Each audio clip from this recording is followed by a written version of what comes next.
అందరికీ నమస్కారం అండి. నా పేరు కృష్ణదీప్తి. కల్పనాదేవి కలం పేరుతో గాయత్రీదేవి గారు రచించిన వరించిన పెన్నిది 3వ భాగాన్ని చదువుతున్నాను. భోజేషు మాత అని అన్నది భార్య విషయంలో.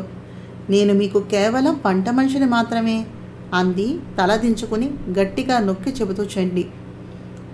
నేను నిన్ను వంట మనిషిగా చూడటం లేదు చెండి. అలా మాట్లాడి నా మనసును గాయపరచకు ప్లీజ్ అన్నాడు ఆయన వేడుకోలుగా. అంటే కళ్ళు పెద్దవి చేసి చూసింది చండిక. అంటే నిన్ను నా ఆప్తురాలిలా, స్నేహితురాలిలా, కావలసిన దానిలా. ప్రతి భావానికి భాష ఉండదు చండి. నీలో నేను నా తల్లిని చూస్తున్నాను, చెల్లిని చూస్తున్నాను, అత్యంత ఇష్టమైన దానిగా. అపార్థం చేసుకోకు సుమా అన్నాడు మధ్యలోనే ఆపేస్తూ కంగారుగా. Thanks sir. అందుకేనా ఇంటికి అవన్నీ పంపారు? అసలు నా జీతం ఎంత అంది మనస్సు ఆహ్లాదభరితం కావగా. ఎంత అంటే నీకు ఇంత అని విలువ కట్టలేను చండి.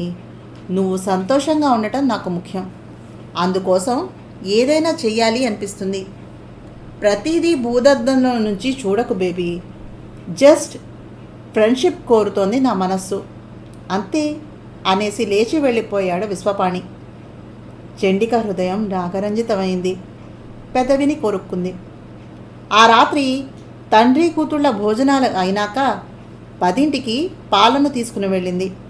పైన జడ్జి గారు పడుకుని ఉన్నారు. నిశ్శబ్దంగా పాల గ్లాసు టేబుల్ మీద పెట్టి మూత పెట్టి ప్రీతి గది వైపు వెళ్ళబోతూ ఆగిపోయింది సడన్ బ్రేక్ వేసినట్టుగా.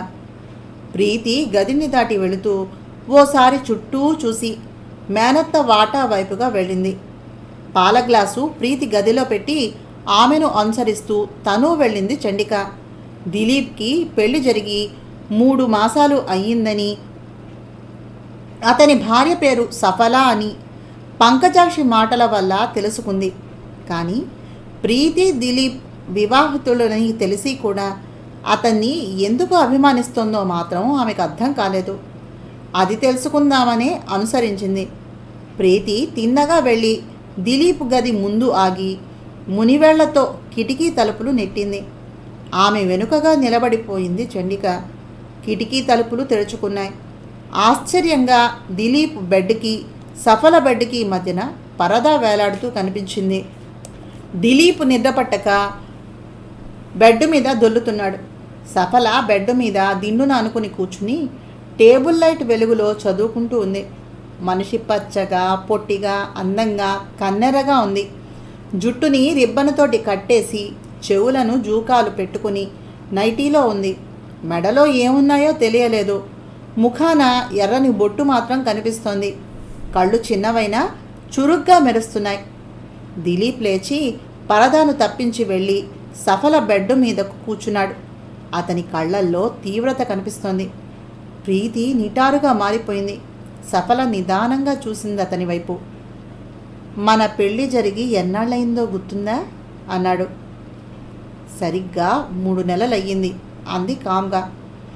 నేను ఇలా ఎన్నాళ్ళు నీ అనుగ్రహం కోసమని తపస్సు చేయాలి? తపస్సు చేయమని ఎవరన్నా నిన్ను?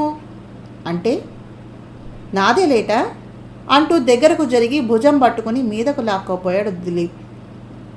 డోంట్ టచ్ మీ అంది అతని చేతిని గట్టిగా విడిపించుకుంటూ దూరంగా జరిగిపోతూ కోపంగా సఫల.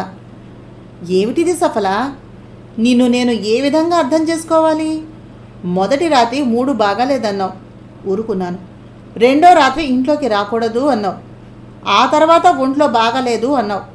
ఆ పైన నన్ను సరిగ్గా అర్థం చేసుకోవాలి అన్నావు. 3 నెలలు టైం ఇచ్చాను.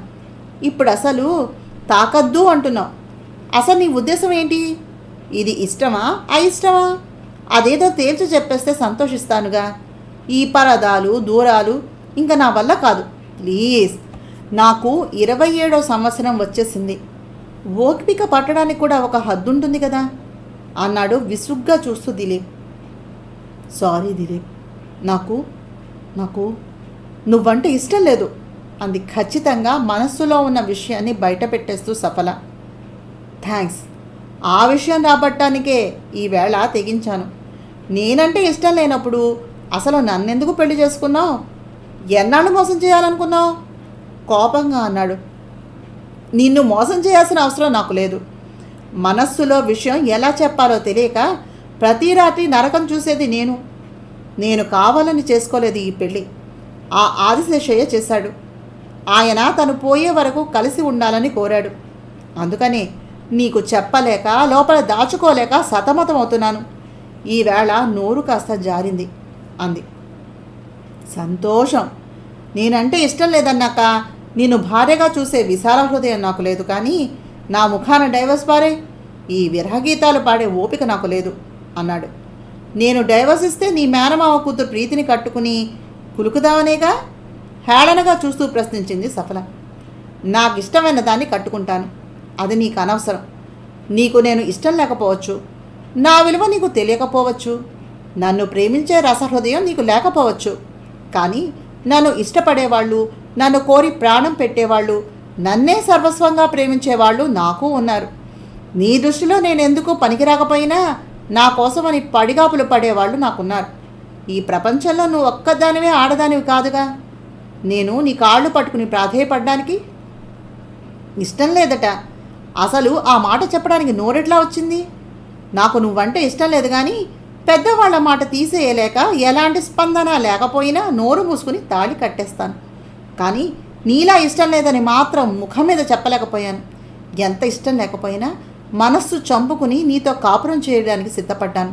అంతేకాని ఇష్టం లేదని ముఖం మీద చెప్పడానికి నా సంస్కారం అడ్డు వచ్చేసింది. కానీ నువ్వు ఇంత ఖచ్చితంగా, స్పష్టంగా, నిర్భయంగా చెప్పేయగలిగావు. శభాష్. ఇక ఈ కంఠంలో ప్రాణం ఉండగా నిన్ను తాకను. నాకు కన్ను వంకరా, కాలొంకరా, లేక గుణం వంకరా? ఎంత మాటన్నావు? నా జీవితం, నీ జీవితం నాశనం అయిపోయినా సరే నిన్న దృష్టితోటి చూస్తే నన్ను నీ ఎడంకాలి చెప్పు తీసుకుని కొట్టు అంటూ పళ్ళు కొరికి పరదాను లాగి వెళ్ళి తన మంచం మీద పడుకున్నాడు దిలీప్. అసహనం, కోపం, పౌరుషం అతన్ని ఉక్కిరిబిక్కిరి చేసేశాయి. కానీ సఫల మాత్రం నిర్భయంగా పడుకుంది. ఆ అమ్మాయి ధోరణి అసలు చండికకు అర్థం కాలేదు. భయం లేదు, జంకు లేదు, జీవితం ఏమవుతుందో అనే దిగులు లేదు. ప్రీతి వెనుదిరిగి వచ్చేయబోతూ చండిక తగలటంతో గతుక్కుమంది. చండిక ప్రీతి చెయ్యి పట్టుకుని ఆమె గదిలోకి లాక్కెళ్ళి మంచం మీద కోలేసి పాల గ్లాసు చేతికిచ్చి మంచం దగ్గర కుర్చీ లాక్కుని కూర్చుంటూ, ఇప్పుడు చెప్పు, అసలు ఏమిటి నీ మనసులో ఉన్న బాధ అంది ఆసక్తిగా చూస్తూ. ఒక్క మాటలో చెప్పాలంటే నాకు మా బావ దిలీప్ అంటే చచ్చేంత ఇష్టం అంది ప్రీతి నవ్వుతూ గ్లాసు ఖాళీ చేసి. ఆ సంగతి ఈ ఇంట్లో అడుగుపెట్టిన క్షణంలోనే గ్రహించేశాను తల్లి. అంత ఇష్టం ఉన్నదానివి సఫలను తను చేసుకోకముందే ఏమయ్యింది జ్ఞానం అని అడుగుతున్నాను అంది చండిక. అదే నా బ్యాడ్ లక్. బిఏ పూర్తయ్యాక బావతో ఆలోచించి ఒక నిర్ణయానికి రావాలి అనుకున్నాను. అప్పుడు మేము విజయవాడలో ఉండేవాళ్ళం. ఆ రాత్రి పెళ్ళి అనగా శుభలేఖ అందింది. సఫలతోటి బావ పెళ్ళి అని. వెంటనే దాడితోటి పేచీ పెట్టి ఇక్కడికి వచ్చి బావను ఏకాంతంగా కలవటానికి విశ్వప్రయత్నము చేశాను. కానీ అతను డాడీ ఉండగా వచ్చి ఇప్పుడు నా పరువు తీయద్దంకు తాతయ్య నా చేతులను కట్టేశాడు. ఈ దురదృష్టాన్ని బలవంతంగా జీవితాంతం భరించవలసిందే. ఇది నేను ఏనాడో చేసుకున్న ప్రారంభం.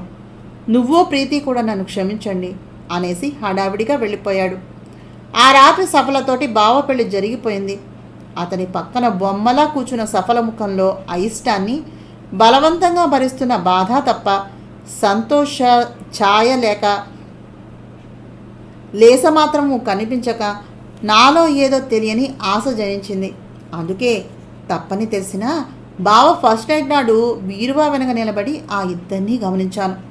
బావ దగ్గరకు వెళ్ళి సఫల భుజం మీద చెయ్యిని వేశాడు. నా మూడ్ బాగలేదు, నన్ను ఇబ్బంది పెట్టకు అనేసి వెళ్ళి సోఫాలో ముడుచుకుని పడుకుంది. బావకి నిద్ర పట్టాక యువతలకి వచ్చేశాను. మన్నాడు మెన్సెస్లో ఉన్నాను అంది. తర్వాత ఒంట్లో బాగలేదు అంది. ఆ పైన అతన్ని అర్థం చేసుకోవటానికి టైం కావాలి అంది. బావ 3 నెలలు టైం ఇచ్చాడు. సఫల మంచాలు వేరే ఏర్పాటు చేయించి ఇద్దరి మధ్యన పరదాలు వేలాడదీసింది. అప్పటికి నాకు ధైర్యం తోచి డాడీ దగ్గరకు వెళ్ళి ఆయన్ని పోరు పెట్టి ఈ ఊరు ట్రాన్స్ఫర్ చేయించుకుని ఈ పోర్షన్ని కొనేసేలాగా చేశాను. రోజు రాత్రిళ్ళు నిద్రను మేలుకొని సఫలకి బావకు కాపలా కాస్తూ ఉంటే బావ ఈరోజు మళ్ళీ సఫలను కలవటానికి ప్రయత్నించి విఫలుడయ్యాడు. ఇక జీవితంలో దాన్ని తాకమన్నా తాకడు. సఫల పీడను బావకి శాశ్వతంగా వదిలించే మార్గం కనిపిస్తే బావుండును అంది ప్రీతి చెప్పటాన్ని ముగించి. అది సరే, అసలు మీ బావకి నువ్వంటే ఇంట్రెస్ట్ ఉందా? సూటిగా ప్రశ్నించింది చండిక. నేను నిన్ను ప్రేమిస్తున్నానని నేను అతనితోనూ చెప్పలేదు, అతను నాతోనూ చెప్పలేదు. కాకపోతే చిన్నప్పటి నుంచి ఇద్దరం సరదాగా ఉండేవాళ్ళం. మాతో సఫల కలిసేది కాదు. పెద్ద మావయ్య గారి అబ్బాయి ప్రకాష్తో కలిసి ఆడేది. బావ దాన్ని ఏడిపించి నన్ను నవ్విస్తూ నాతో ఉండేవాడు. వేసవి సెలవులు అయిపోగానే నేను నాన్నగారిని పోరు పెట్టి ఇక్కడకు వచ్చేదాన్ని. వేసవి సెలవులు అయిపోయాక బావ మా ఇంటికి వచ్చి మా దగ్గరే ఉండి చదివేవాడు. విజయవాడలో బీఎస్సీ కంప్లీట్ చేశాక వాళ్ళ పెదనాన్నగారింటికి హైదరాబాద్ వెళ్ళి ఎంబీబీఎస్ను చేశాడు. తర్వాత ఈ ఊళ్ళోనే ప్రాక్టీస్ పెట్టేశాడు. నేను బావని కలిసి నీతో పర్సనల్గా మాట్లాడాలి అని కోరాను ఒకసారి. ముందు బీఏ పూర్తి చెయ్యి, తర్వాత జీవితాంతం పర్సనల్గా గడపవచ్చు. తొందరే ఉంది అన్నాడు. అందుకని నేనేమో ఆలస్యం చేశాను. ఈలోగా వాళ్ళ తాతయ్య తొందరపడి సఫలను అతని మెడకు కట్టేశాడు అంది నిరాశగా నిట్టూరుస్తూ ప్రీతి. పోనీ ఇక్కడకు వచ్చాక అయినా నీ మనస్సులో సంగతి అతనికి చెప్పావా, లేక నీలోనే దాచుకున్నావా అంది చండిక. బావ మనస్సులో ఏముందో తెలియకుండా ఎలా కదపను? అయినా అసలు బావ నాతో ఏకాంతంగా ఎప్పుడూ ఉండేవాడు కాదు. ఎప్పుడూ ఆసుపత్రి, రోగులు, వైద్యము. ఒకవేళ ఒకటి అరా ఉన్నా మా అత్తయ్య లంకిణిలాగా వచ్చేసి మా దగ్గరే కూర్చుంటుంది అంది ప్రీతి. అసలు అంత అర్జెంటుగా మీ బావ పెళ్ళి ఎందుకు జరిగింది? ఆ సఫల ఎవరు? ఆమె తల్లిదండ్రులు ఏమయ్యారు అంది చండిక. మై గాడ్, నన్ను ఈ తెల్లవాళ్ళు కూర్చోబెట్టేలా ఉన్నావు. ఆ వివరాలు కావాలంటే డాడీని అడుగు, చెప్తారు. నాకు నిద్ర వస్తోంది చండి, గుడ్ నైట్ అని మంచం మీద వెనక్కి వాలి కళ్ళు మూసుకుంది ప్రీతి.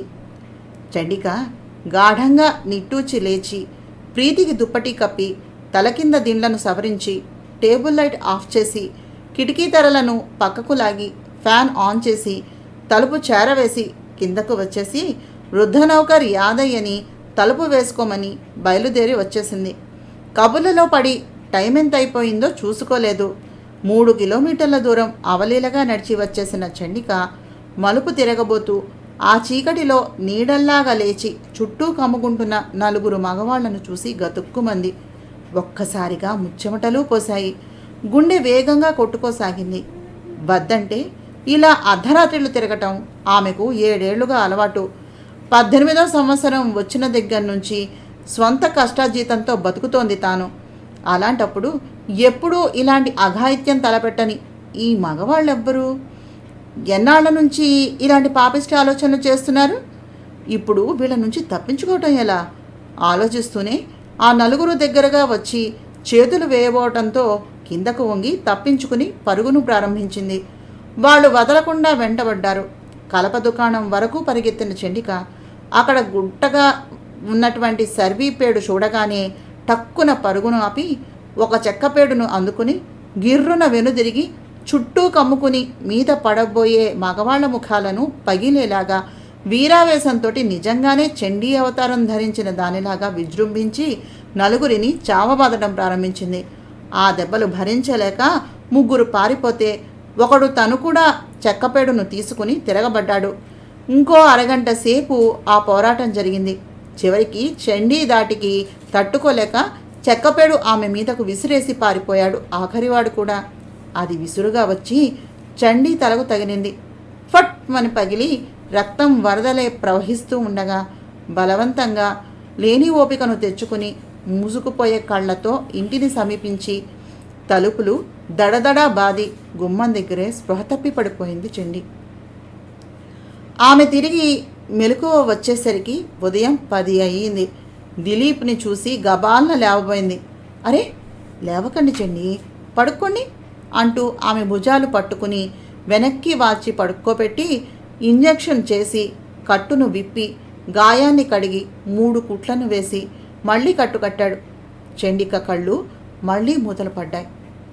మళ్ళీ చండికకు స్పృహ తెలిసేసరికి జడ్జి గారు, ప్రీతి కనిపించారు. దిలీప్ కూడా పక్కనే ఉన్నాడు. పార్వతమ్మ ఏడుస్తూ తలుపు వెనకన నిలబడి ఏ స్థితిలో చండి ఇంటికి వచ్చిందో చెబుతోంది. అర్ధరాత్రి ఆ నాటు వైద్యుడి కాళ్లను పట్టుకుని తీసుకుని వచ్చి చండికకు కట్టు కట్టించిందావిడ. ఉదయం మామూలుగా వచ్చిన దిలీప్కి సంగతి తెలిసి చండికి వైద్యం చేసి ఆ సంగతిని మేనమామకు తెలియజేశాడు. ప్రీతిని వెంటబెట్టుకుని జడ్జి గారు వచ్చారు. చాలా రక్తం పోవటం వల్ల, ఒంటి నిండా గాయాల వల్ల జ్వరం వచ్చేసింది చండికకు. వాళ్ళెవరో చెప్పు, పోలీస్ రిపోర్ట్ చేద్దాం అన్నారు ఆయన ఆవేశంగా. ఆ చీకట్లో ముఖాలు చూడలేదండి. పోనిద్దురు, మొదటి తప్పిదంగా క్షమించేద్దాం, కానీ వాళ్ళెవరో ఆరా తీస్తాను అంది నీరసంగా నవ్వుతూ. అసలు వాళ్ళెందుకు నిన్ను గాయపరిచారు? కోపంగానే అడిగారు ఆయన. అర్ధరాత్రి ఒంటరిగా ఆడపిల్ల దొరికితే ఏ మగవాడైనా ఎందుకు అటాక్ చేస్తాడు అంది గంభీరంగానే చండిక. అప్పటికి సంగతి అందరికీ అర్థమైంది. జడ్జి గారి ముఖం ఎర్రబడింది. పార్వతమ్మ ఒక్కసారిగా ఏడుపు ప్రారంభించింది. ఈ పిల్ల నా మాట వినదు, అర్ధరాత్రి అపరాత్రి తిరుగుతానంటుంది. ఏ వేళప్పుడు ఏ ప్రమాదం ముంచుకొస్తుందో అని భయపడుతూనే ఉన్నాను. చివరికి అనుకున్నదంతా అయ్యింది. వాళ్ళు పగబట్టి ఏం చేస్తారో ఏమిటో. భగవంతుడా, నా బిడ్డను నువ్వే రక్షించాలి అంటూ కన్నతల్లిగా దుఃఖాన్ని ఆపుకోలేక వ్యవసురాలైంది ఆవిడ. క్షమించండమ్మా, ఈ అనర్థం అంతా నా వల్లనే జరిగింది. ఇక మీదట ఇలాంటి పొరపాటును జరగనివ్వను. చండి వల్ల నేను నా కూతురు సుఖపడాలి అని అనుకున్నానే కానీ మా కోసం ఆమె రాత్రిళ్ళు 3 కిలోమీటర్ల దూరం నడిచి వస్తోందని, నడిచి వెళుతోందని గ్రహించలేని మందభాగ్యుణ్ణైపోయాను. ఇక నుంచి చండిక మాతో పాటే మా ఇంట్లోనే ఉంటుంది. అర్ధరాత్రిళ్ళంటూ ఇంటికి పంపనమ్మా. వయసొచ్చిన పిల్లకు ఎప్పటికైనా ప్రమాదమేగా ఈ అర్ధరాత్రిల ప్రయాణం అనేది. చండిక బాధ్యత పూర్తిగా నేనే వహిస్తాను అన్నాడు విశ్వపాణి ఎర్రగా జేవరించిన ముఖంతో తన నిర్ణయాన్ని చెబుతూ. వాళ్ళ నాన్నగారికి దాన్ని చూడందే నిద్రపట్టదండి. పైగా పెళ్ళి కావలసిన పిల్ల అంటూ ఏదో అభ్యంతరం వెళ్ళిబుచ్చబోయింది తల్లి. ఆ సంగతి నాకు తెలియదా? చండికి నేనే మంచి సంబంధాన్ని చూసి పెళ్లి చేస్తాను. భార్యాభర్తలను ఇద్దరిని నా దగ్గరే ఉంచుకుంటాను. అంతగా అయితే చండిని మధ్యాహ్నాలు కారిచ్చి మీ ఇంటికి పంపిస్తాను. మీ మంచి చెడ్డలు చూసి వచ్చేస్తూ ఉంటుంది. ఏం చండి అన్నారాయన చండిక వైపు తిరిగి ఉద్వేగంగా చూస్తూ. ఒక్క క్షణం గంభీరంగా ఉండిపోయిన చండి, మీ ఇష్టం అంది అంగీకారంగా తల ఊపుతూ. చండిక అంగీకరించటంతో ఆయన ముఖం పూర్ణకమలంలా వికసించింది. Thank you Chandi, thanks a lot అంటూ ఆమె చేతులు పట్టుకుని మృదువుగా నొక్కాడు. కానీ అంకుల్, లోకం అంటూ మాటలు మింగేశాడు దిలీప్. ప్రీతి తండ్రినే రెప్పవాల్చకుండా చూస్తోంది. ఆ చూపుకి అర్థం విశ్వపాణికి కానీ చండికకు కానీ అప్పుడు తెలియలేదు. పోరా దీపు, ఏమిటి లోకం? ఏం చేస్తుంది నన్ను? లోకం గురించి ఆలోచిస్తే మనం బతకలేంరా అనేశాడు విశ్వపాణి నిర్లక్ష్యంగా. ప్రీతి నిశ్శబ్దంగా ఉండిపోయింది. ఒక్క మాట కూడా మాట్లాడలేదు. ఇది చండిక దృష్టిని దాటిపోలేదు. లేచండి, బట్టలు సర్దుకో, ఇంటికి వెళ్ళిపోదాం అన్నారాయన లేచి నుంచుని ప్యాంటు జేబులో చేతులు పెట్టుకుని నిలబడుతూ. లేడికి లేచిందే పరుగా అంక. చండికి జ్వరం వచ్చింది. ఆమె జ్వరం కాస్త తగ్గాక ఆలోచిద్దాం. నీకు కోర్టుకు టైం అవుతోంది, పద వెళదాం అన్నాడు దిలీప్ మేనమామ భుజం చుట్టూ చెయ్యి వేసి బయటకు తీసుకుని వెళుతూ. చండిక ఆ వైపు సాలోచనగా చూసింది. 4 రోజులకి చండికకు జ్వరం తగ్గి పథ్యం తీసుకుంది.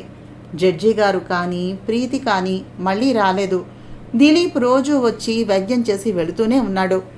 చండికి ఆమె తండ్రికి స్నానం చేసి బొట్టు కాటుకా పెట్టుకుని జడ వేసుకుంటోంది చండి చిక్కుబడిన జుట్టును దువ్వుకుంటూ. ఇంతలో స్కూటర్ దిలీప్ లోపలికి వచ్చాడు. గుడ్ మార్నింగ్ చండి అని చండికను పలకరిస్తూ పరంధామయ్య నిద్రపోతూ ఉన్నారు.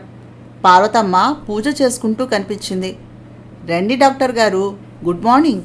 ఏమిటి ఈవేళ అంత ఉత్సాహంగా ఉన్నారు? అంది కూర్చోమన్నట్టుగా స్టూలును చూపిస్తూ. మా పెదనాన్నగారికి ఈ ఊరి బ్యాంకుకు ట్రాన్స్ఫర్ అయిందట. మా అన్నయ్య, అదే ప్రకాష్ ఉన్నాడు కదా, విజయవాడలో డిఎస్పిగా ప్రమోషన్ మీద సెలెక్ట్ అయి వస్తూ ఉన్నాడట. ఇప్పుడే టెలిగ్రామ్ వచ్చింది. రేపటెల్లుండల్లో ఆ ఇద్దరూ రావచ్చు. అదే విశేషం అన్నాడు చెండి తల మీద గాయాన్ని పరీక్షించి. ఇక ఈ ఆయింట్మెంట్ వాడు చాలు అన్నాడు మందులు తీసి ఎలా వాడాలో చెబుతూ. ఐసి, ప్రీతి ఎలా ఉంది అంది. జడ్జి గారు ఎలా ఉన్నారు అని అడిగే ధైర్యం చేయలేక జడ అల్లుకుంటూ చెండిక. ప్రీతి అమ్మ వంట నచ్చక, తనకి చేసుకోవడం రాక తండ్రిని ఏడిపించి ప్రస్తుతానికి తను ఏడుస్తోంది. అది సరే చెండి, నేను నీతో ఒక ముఖ్యమైనటువంటి విషయం పర్సనల్గా మాట్లాడాలని వచ్చాను. చుట్టుపక్కల ఎవరూ లేరుగా అన్నాడు చుట్టూ చూస్తూ దిలీప్. అతని ధోరణి అర్థం కాక చండికకు గుండెలు వేగంగా స్పందించడం ప్రారంభించాయి. ఎప్పుడూ లేనిది ఏకవచనం ప్రయోగం చేస్తున్నాడు. మర్యాదస్తుడిగా, సంస్కారవంతుడిగా, మొహమాటస్తుడిగా ఉండే ఈ దిలీప్ ఈవేళ ఇంత చనువు తీసుకుంటున్నాడేమిటి? కొంపతీసి ఇతను తనని చిచి అనుకుంది. నువ్వు అపార్థం చేసుకోను అంటే నీతో అతి ముఖ్యమైనటువంటి విషయం మాట్లాడాలని వచ్చాను చండి. నేను నిన్ను నా స్వంత చెల్లెలిగా అభిమానిస్తున్నాను అన్నాడు ఉద్వేగంగా చూస్తూ. చండి చేతులు పట్టుకుని కళ్ళల్లోకి పరీక్షగా చూస్తూ దిలీప్. చండిక బిగపట్టి ఉంచిన ఊపిరిని తేలిగ్గా విడిచిపెట్టేస్తూ, చెప్పండి అన్నయ్య, ఆ భగవంతుడు నాకు ఇంత మంచి అన్నయ్యను ప్రసాదించినందుకు నాకు చాలా సంతోషంగా ఉంది. నిజంగా నేను ఎంత అదృష్టవంతురాలినో అంది తన చేతులు పట్టుకున్న అతని చేతులను కళ్ళకద్దుకుని తన మనస్సులో మెదిలిన పాపపు ఆలోచనను కన్నీటి రూపంలో బయటకు నెట్టేస్తూ ఆనంద భాష్పాలను రాల్చింది కల్మషాన్ని కడిగేస్తూ. పూజా గదిలో నుంచి ఆ ఇద్దరి సంభాషణ జాగ్రత్తగా ఆలకిస్తోంది పార్వతమ్మ కొట్టుకునే గుండెలతో. పరంధామయ్యకి కూడా స్కూటర్ చప్పుడుకు మెలకువ వచ్చేసింది. గదిలో నుంచి మెల్లగా వినిపించే ఆ ఇద్దరి సంభాషణను చెవులు రిక్కించి వింటున్నాడు. ఆ తల్లిదండ్రులు ఇద్దరికీ చండి మీద పరిపూర్ణమైనటువంటి నమ్మకం ఉంది. అందుకే చండిక ఎక్కడికి వెళ్ళినా ఎప్పుడు వచ్చినా ఏమీ అనరు.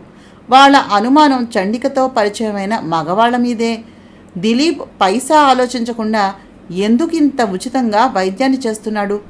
కొంపతీసి చండిని ఇష్టపడుతున్నాడా అనే ఆ ఇద్దరి ఆలోచనలు గదిలో నుంచి వినిపించిన సంభాషణ వినగానే పటాపంచలైపోయాయి. పైనుంచి దిలీప్ లాంటి సహృదయుడు, మంచివాడు, గుణవంతుడు చండిని స్వంత చెల్లెలిగా అభిమానించడం ప్రాణం లేచి వచ్చేలా చేసింది. నిశ్చింతగా నిట్టూర్చారు ఆ ఇద్దరు. ఏమిటది అన్నయ్య, చెప్పండి. మీరేం చెప్పినా నేనేమీ అనుకోను. మిమ్మల్ని అర్థం చేసుకోవడానికి ప్రయత్నిస్తాను అంది చండి. నిజంగానా? ప్రామిస్ చేయి చాపాడు చెయ్యిని దిలీప్. ప్రామిస్ చెప్పండి అంటూ నవ్వుతూ అతని చేతుల్లో చెయ్యి వేసింది చండి. మా మావయ్య, అదే జడ్జి గారంటే నీ అభిప్రాయం ఏమిటి అన్నాడు చండి కళ్ళల్లోనికి పరీక్షగా చూస్తూ. ఆమె మనస్సును గ్రహించాలనే తాపత్రయంతో దిలీప్. అతనిలో ఉత్కంఠత క్షణక్షణానికి పెరిగిపోతుంది. చండి ముఖంలో రంగుల్ని జాగ్రత్తగా పరిశీలిస్తున్నాడు. ఇదేమిటి ఇంత హఠాత్తుగా ఈ ప్రస్తావనను తెచ్చారు? ఒక్క మాటలో చెప్పాలంటే చాలా కష్టం. అయినా అడుగుతున్నారు కనుక నాకు తెలిసింది చెప్తాను. జడ్జి గారు చాలా మంచివారు, ఉదార స్వభావులు. పసిపిల్లల మనస్తత్వం కనిపిస్తుంది. దేన్ని భరించలేరు, దేనికి తట్టుకోలేరు. చాలా సున్నితమైన స్వభావం. ఇంకా చెప్పాలంటే ఆయన హృదయం చాలా మృదువైనది. అభిమానం గాయపడితే చాలా బాధపడతారు. అలాంటి సంస్కారవంతుడి ప్రాపు లభించడం నా అదృష్టం. ఇంకేం చెప్పను అంది చిరునవ్వుతో చూస్తూ. నేనడిగింది ఇది కాదు అన్నాడు చండిక నెత్తిన మొట్టికాయలు వేస్తూ. మరింకేమిటి? ఏమీ తెలియని అమాయకురాలిలాగా చూసింది. చండి, నిన్ను చూడగానే నాకు అభిప్రాయం కలిగింది. నువ్వేమీ అనుకోవనే ధైర్యంతోనే బయట పెడుతున్నాను. నీకా ఉద్దేశం లేకపోతే చెప్పేసే, మరో రకంగా మాత్రం అప్సెట్ కాకూడదు అన్నాడు దిలీప్.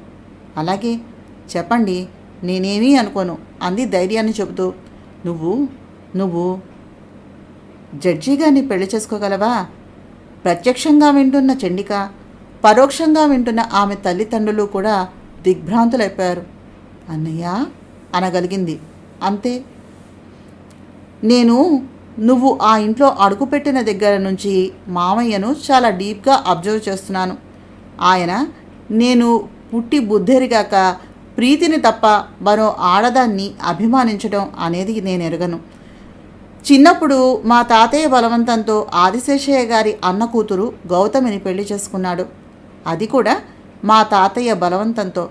పెళ్ళైన సంవత్సరానికి ప్రీతి పుట్టింది. అప్పుడు నా వయస్సు 7. Gautami hysteria patient. మామయ్యని ఎందుకో అసలు కనిపించనిచ్చేది కాదు. ఆ వయస్సులో నాకు తెలియదు. నాకు ఆ తర్వాత అర్థమైంది ఆవిడకు మామయ్య స్ఫురద్రూపం పట్ల అనుమానం అని.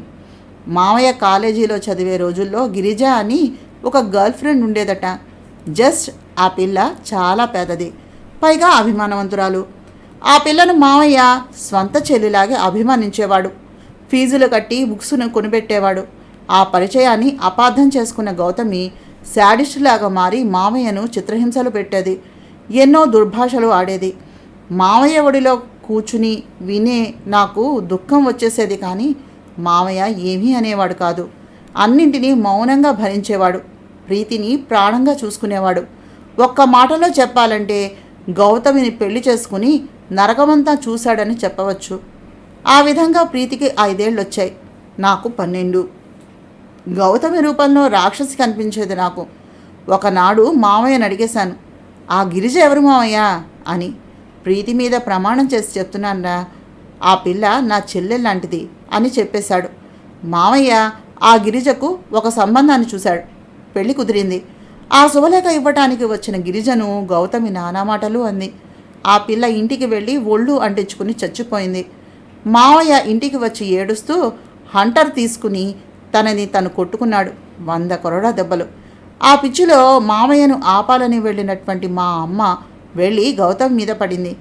గౌతమి నిలదొక్కుకోలేక మేడ మీద నుంచి కింద పడి తల పగిలి అక్కడికక్కడే చనిపోయింది.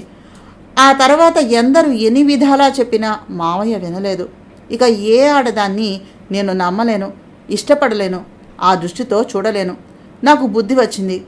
ఇన్నాళ్ళు నేనొక్కడినే గౌతమి పెట్టిన క్షోభను భరించాను.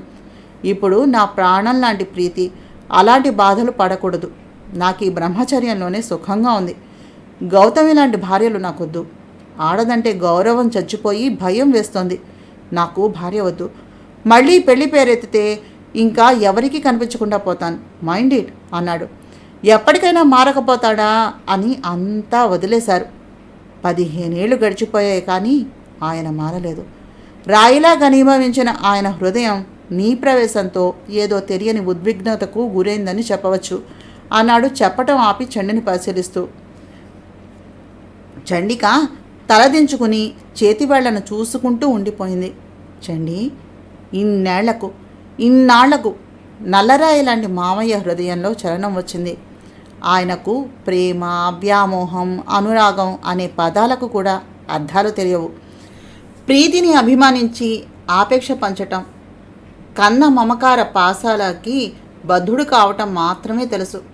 అలాంటి వ్యక్తి నిన్ను అభిమానిస్తున్నాడు, ఇష్టపడుతున్నాడు, నీ సుఖం కోసమని ఆరాటపడుతున్నాడు. ఎందుకు? హఠాత్తుగా అడిగాడు. ఎందుకు? ఏమో, నాకేం తెలుస్తుంది? చండి తప్పించుకోబోయింది.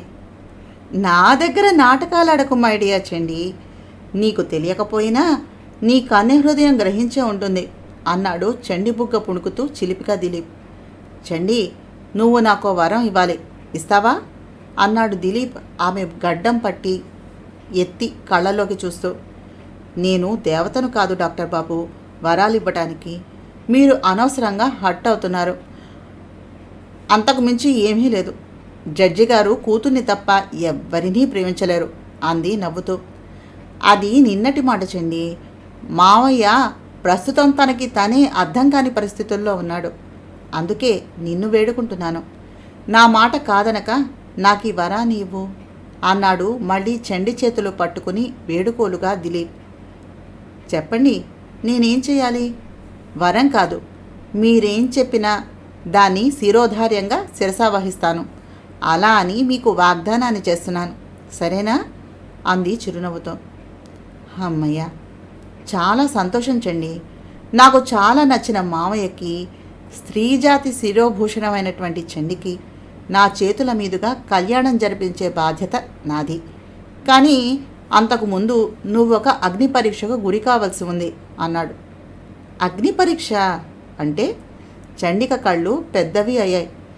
మావయ్య నిన్ను స్వయంగా వచ్చి రేపు ఇంటికి తీసుకుని వెళ్తాడు కదా, అప్పుడు లోకం నిన్ను ఆయన్ని కూడా రకరకాలుగా ఆడిపోసుకుంటుంది, అపనిందలు వేస్తుంది. ముఖ్యంగా ప్రీతి నీకు ఆగర్భ శత్రువు కావచ్చు. ఆ నిందలను, మాటలను, శల్య పరీక్షలను మామయ్య కోసం నువ్వు భరించాలి, ఓర్పును వహించాలి. ఆయనలో మార్పు కోసం సహనంగా ఎదురు చూడాలి. ఎలాంటి పరిస్థితులు ఎదురైనా ఆయన్ని విడిచిపెట్టి వెళ్ళకూడదు. వెళ్ళిపోరని నాకు వాగ్దానాన్ని చెయ్యి. అదే నాకు నువ్విచ్చే వరం చండి. కనీసం ఈ సంవత్సరం అయినా మామయ్య ఒక ఇంటివాడు కావాలి. అసలు భార్యాభర్తల బంధం అంటే ఏమిటో, స్త్రీ పురుషుల మధ్యన జనించే ఆకర్షణ అంతరార్థం ఏమిటో, స్త్రీలోని మాధుర్యం మగవాడిని ఎంతగా మంత్రిస్తుందో కూడా మామయ్యకు తెలియదు. అలాంటి మా పిచ్చి మామయ్య పెళ్ళికొడుకైతే చూడాలని ఉంది నాకు. చండి, 1000 మాటలు అనవసరం. మా మామయ్య జీవితం నీ చేతుల్లో పెట్టేస్తున్నాను. చంటి బిడ్డలాంటి మామయ్యను అక్కున చేర్చుకుని నీ అనురాగంతో తరింప చేయమని నేను ప్రార్థిస్తున్నాను అన్నాడు ఉద్వేగంగా చూస్తూ దిలీప్. కానీ అన్నయ్య, ప్రీతి ఆగర్భశత్రువు అవుతుందంటే నాకు భయం వేస్తోంది. ప్రీతికి ఇష్టం లేని పని ఆయన చెయ్యలేరు. నేను కూడా అంతే. నేను ప్రీతిని బాధ పెట్టలేను. ఆ పిల్లకు ఇష్టం లేకపోతే ఆ ఇంట్లో ఒక్క క్షణం కూడా నిలబడలేను అంది భయంగా చూస్తూ చండిక. అందుకే నేను వాగ్దానంతో బంధించింది చండి, ప్రీతి కాదు. భగవంతుడు అడ్డుపడినా సరే నువ్వు మామయ్యను నీ ప్రేమానురాగాలతో ఆకట్టుకుని మాంగళ్యబద్ధుణ్ణి చెయ్యాలి. ఈవేళ ప్రీతి ఉంటుంది, రేపు పెళ్లి చేసుకుని భర్తతో వెళ్ళిపోతుంది. అప్పుడు మామయ్య ఏమైపోతాడు? ఆ ఒంటరితనాన్ని ఎలా తట్టుకుంటాడు? ప్రీతి ఉంది కనుక ఆ మమకారంలో భవిష్యత్తు గురించి ఆలోచించుకోకుండా మామయ్య గుడ్డిగా బతికేస్తున్నాడు. ప్రీతి దూరం అయ్యాక ఆ అగాధాన్ని పూడ్చుకోలేని ఏకాకి అయిపోతాడు కదా. తల్లి ప్రేమ ఎరగడు, భార్య అనురాగాన్ని ఎరగడు, ఆడదాని అవసరమే ఎరగడు. అలాంటి మనిషి కన్న మమకారానికి బద్ధుడై ప్రీతిని పెంచి ప్రయోజకురాల్ని చేశాడు. ఇప్పుడు నీ అనురాగాన్ని చవిచూసే పరిస్థితి వస్తే తప్ప ఇకపై శూన్యమైనటువంటి జీవితాన్ని భరించలేడు చండి. అదే నా బాధ కూడా. అందుకే ఈ ఆవేదన. నన్ను అర్థం చేసుకో అన్నాడు దిలీప్ ఆరాటంగా. అయితే నన్నేం చేయమంటారు? అంది చండి కళ్ళెత్తి చూస్తూ. లోకం ఏమన్నా, ప్రీతి ఏమన్నా మామయ్య కోసం భరించు. కొద్ది కొద్దిగా మామయ్యకు దగ్గరై నీ ప్రేమానురాగాల రుచిని చూపించు. మామయ్యలో తెగింపు వచ్చేలా చెయ్యి. నీకోసం సర్వస్వం వదులుకుని రాగలిగే ధైర్యాన్ని ఇవ్వు. పిరిగితనాన్ని పాతిపెట్టి నీ ఆకర్షణకు తగులుకునేలా చెయ్యి. నా సహకారం నీకెప్పుడూ ఉంటుంది. ప్రత్యక్షంగా ఏమీ ఎరుగనట్లుగా ఉంటాను, పరోక్షంగా నీకు అండగా నిలబడతాను, సరేనా అన్నాడు లేస్తూ. సరే, ఒక నిర్ణయానికి వచ్చిన దానిలా తల పంకించింది చండి. వరించిన పెన్నిది నవల 3వ భాగాన్ని చదివాను. నా ప్రయత్నం కనుక మీకు నచ్చినట్లయితే తప్పకుండా మా ఛానల్ సబ్స్క్రైబ్ చేసి, షేర్ చేసి, లైక్ చేసి, కామెంట్ చేయండి. మీ లైక్స్ మాకు మరింత ప్రోత్సాహాన్ని ఇస్తాయి. మీ సబ్స్క్రిప్షన్స్ మాకు మరింత హ్యాపీనెస్ని ఇస్తాయి. తప్పకుండా చేస్తారు కదూ. నమస్తే.